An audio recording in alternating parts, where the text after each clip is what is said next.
En séjour de travail de la capitale économique, le Premier ministre Anatole Koliné-Makosso a échangé avec les agents et cadres du port autonome de Pointe-Noire, question de s'enquérir du fonctionnement opérationnel et technique de cette plateforme portuaire. C'est un honneur pour les salariés du port, à travers le staff dirigeant, donc les directeurs et conseillers ici présents, de vous recevoir, vous-même, Monsieur le Premier ministre du gouvernement, ainsi que toute votre délégation, de vous recevoir ici au siège social du port autonome de Pointe-Noire.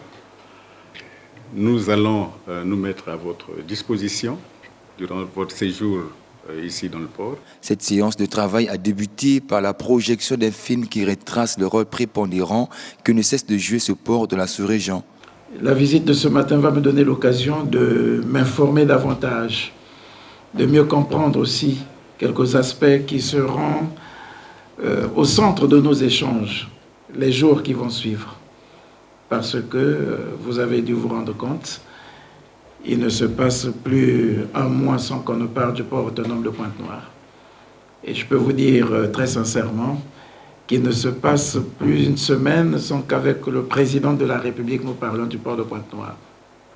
Dans ses avancées, dans ses atouts, comme dans ses faiblesses.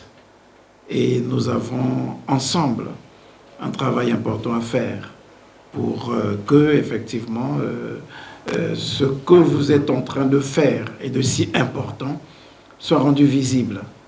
Juste après cet échange, Anatole Koliné-Makosso a visité les installations du port autonome de Pointe-Noire afin de comprendre davantage l'essentiel des activités de cette porte océane de l'Afrique centrale qui génère des ressources financières importantes pour le pays.